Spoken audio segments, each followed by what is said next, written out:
થવાની શક્યતા રહે છે। વલસાડ જિલ્લામાં વરસાદી માહોલ જોવા મળી રહ્યો છે। વરસાદી નવા વર્ષની મજા ગાળી દીધી છે તો વાપી સહિત સમગ્ર વલસાડ જિલ્લામાં નવા વર્ષની ધામપૂર્વક ઉજવણી થઈ રહી હતી। જો કે નવા વર્ષના દિવસે જ મેઘરાજાએ મજા બગાડી હતી। બપોર બાદ જિલ્લાના વાતાવરણમાં અચાનક પલટો આવ્યો હતો અને વાદળછાયા વાતાવરણ વચ્ચે જિલ્લામાં અનેક જગ્યાએ છૂટો છવાયો વરસાદ વરસ્યો હતો।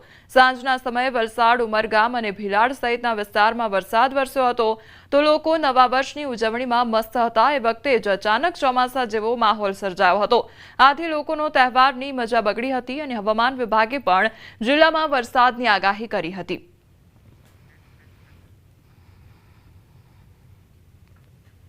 તો સુરત જિલ્લામાં શિયાળાના આગમન વેળાએ ચોમાસા જેવો માહોલ સર્જાયો છે। ઉમરપાડા તાલુકાના ગ્રામ્ય વિસ્તારોમાં કમોસમી વરસાદ વરસ્યો।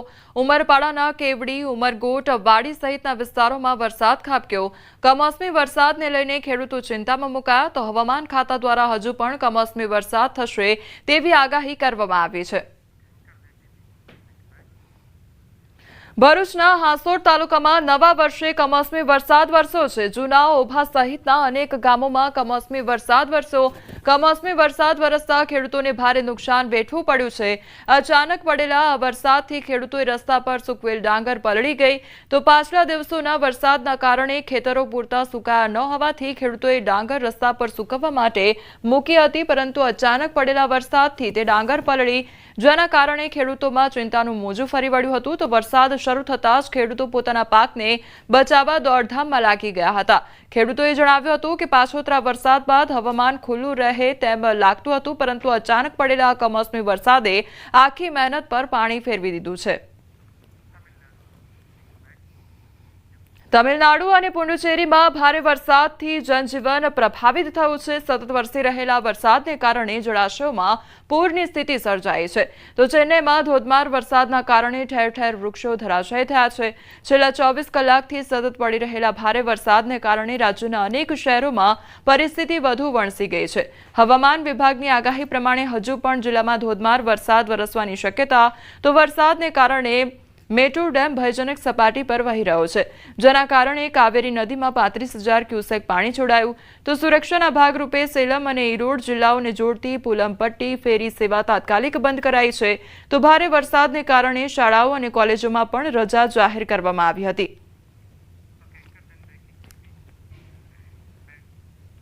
આજે કેદારનાથ ધામના કપાટ બંધ થયા છે। હવે 6 મહિના સુધી ભક્તો દર્શન નહીં કરી શકે તો ઉત્તરાખંડના સીએમ પુષ્કર સિંહ ધામીએ શિયાળુ સત્ર માટે મંદિર બંધ થવા પહેલા બાબા કેદારનાથના દર્શન પણ કર્યા હતા। તો કેદારનાથ બાબા ધામ હવે શિયાળો શરૂ થતાં જ 6 મહિના માટે બંધ થઈ જશે અને આ માટેની પૂર્વ તૈયારીના ભાગરૂપે પંચમુખી ભોગ મૂર્તિને પાલખીમાં મૂકવામાં આવી હતી અને દરવાજા બંધ થયા પછી પાલખી ઓમકારેશ્વર મંદિર તરફ જશે, જ્યાં 6 મહિના સુધી પૂજા પણ કરવામાં આવશે। ગૌરીકુંડમાં મા ગૌરી માઈ અને યમનોત્રી મંદિરના દરવાજા પણ બંધ થશે। તો ગંગાજળ કળશ ગંગોત્રી મંદિરથી પશુપતિનાથ માટે રવાના થશે અને આ પહેલા મુખ્ય પૂજારી બાગેશલિંગે ભોગ મૂર્તિની વિશેષ પૂજા કરી અને ભોગ અર્પણ કર્યો।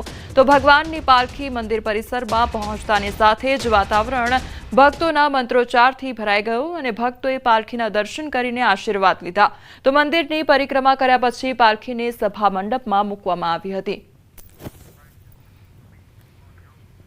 बाबा के दर्शन किए हैं, जबकि 3 महीने का कालखंड ऐसा रहा है कि पूरी तरह से आपदा रही है, बारिश रही है, भारी बारिश, लैंडस्लाइड हुआ, लेकिन बाबा की कृपा से 17.5 लाख से अधिक तीर्थयात्री बाबा के दर्शन करने आए हैं। और मैं चारों धामों की बात करूं तो बड़ी आपदा के बाद भी इस बार रिकॉर्ड संख्या में श्रद्धालुओं ने दर्शन किए हैं और 50 लाख श्रद्धालु अभी तक दर्शन कर चुके हैं।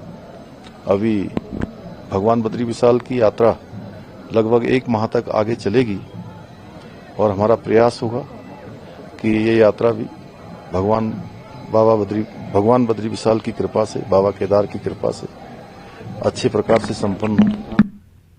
મોરબીમાં તહેવારો ટાણે મોરબીનો સરદાર બાગ બંધ રહેતા લોકો હવે રોષે ભરાયા છે. મનપા સંચાલિત સરદાર બાગનું તાજેતરમાં જ કરાયું છે 1 કરોડના ખર્ચે રિનોવેશન. તહેવારોની રજાઓના માહોલમાં બગીચામાં અલીગઢી તાળા લટકેલા જોવા મળતા લોકોએ તાળા તોડી નાખ્યા હતા.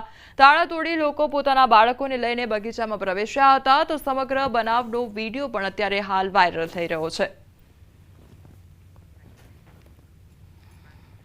અમરેલીના ધારી આંબરડી સફારી પાર્કમાં પર્યટકોની ભીડ જામેલી જોવા મળી રહી છે. નવા વર્ષ દરમિયાન પર્યટકો ઉમટી પડ્યા છે તો દૂર દૂરથી આવતા વાહનો અને પર્યટકોની લાંબી કતારો જામી છે.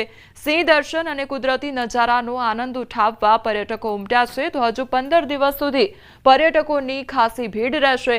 સફારી પાર્કમાં પર્યટકો માટે 7 બસોની વ્યવસ્થા વધારી કુલ 12 બસો કરવામાં આવી છે. તો અમરેલી જિલ્લાનું ફરવાલાયક મહત્વનું સ્થળ છે આંબરડી સફારી પાર્ક.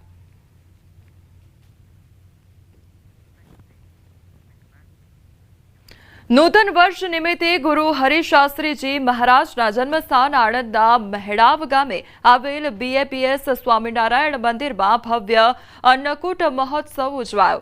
ભગવાનને સુંદર કલાત્મક વાઘા અને ઘરેણાનો શણગાર પણ કરવામાં આવ્યો હતો. તો ભગવાનની મૂર્તિઓને વિવિધ વાનગીના અન્નકૂટ કરવામાં આવ્યા હતા. મોટી સંખ્યામાં ભક્તોએ ભગવાનના દર્શન કરી નવા વર્ષના આશીર્વાદ પણ મેળવ્યા હતા. તો ભગવાનને અન્નકૂટ ધરાવવામાં આવ્યો હતો અને અન્નકૂટના દર્શન પણ ભક્તો દ્વારા કરવામાં આવ્યા હતા.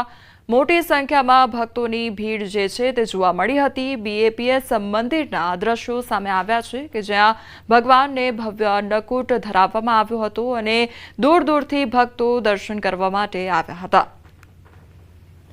તો મહેડાવ BAPS મંદિરના દ્રશ્યો જોવા મળી રહ્યા છે કે જ્યાં તહેવારને લઈને ઉજવણી કરવામાં આવી હતી. રંગોળી જોવા મળી રહી હતી અને ભક્તોમાં એ ભક્તિમય માહોલ પણ જોવા મળી રહ્યો હતો. બીજી તરફ એક ભવ્ય અન્નકૂટનું આયોજન પણ કરવામાં આવ્યું હતું.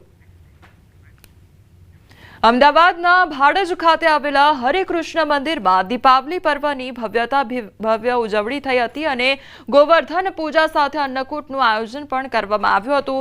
ભગવાન શ્રી કૃષ્ણને 1008 પ્રકારના શુદ્ધ, સ્વાદિષ્ટ અને પૌષ્ટિક વ્યંજનોનો ભોગ ધરાવવામાં આવ્યો હતો. આ વ્યંજન પ્રસાદનો ભક્તોએ લાભ પણ લીધો હતો. મંદિર સંકુલમાં બાળકો માટે ખાસ સ્ટેજ પણ બનાવવામાં આવ્યો હતો. બાળકોએ હરે કૃષ્ણ હરે રામની ધૂન રજૂ કરી હતી. તો બાળકોમાં કૃષ્ણ ભક્તિનો ભાવ જાગે અને બાળકોમાં સંસ્કારનું સિંચન થાય તે માટે પ્રેરણાદાયી કાર્યક્રમ યોજાયો હતો. તો ગોવર્ધન પૂજા પ્રદક્ષિણા બાદ આરતી ઉતારી કૃષ્ણ ભક્તો ધન્ય બન્યા હતા. ત્યારબાદ ખાસ કાઉન્ટર પરથી અન્નકૂટ પ્રસાદનું વિતરણ પણ કરવામાં આવ્યું હતું.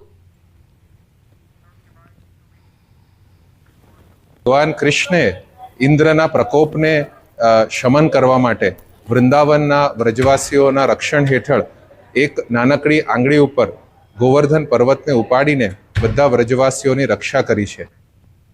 અમદાવાદના ઇસ્કોન મંદિરમાં ભક્તોનું ઘોડાપુર ઉમટ્યું અને નવા વર્ષની સાંજે ભક્તોએ રાધા કૃષ્ણની દેવડાઓથી આરતી કરી. મંદિરની લાઇટો બંધ કરીને સાંજે 7 થી 8:30 વચ્ચે વિશેષ આરતી કરવામાં આવી.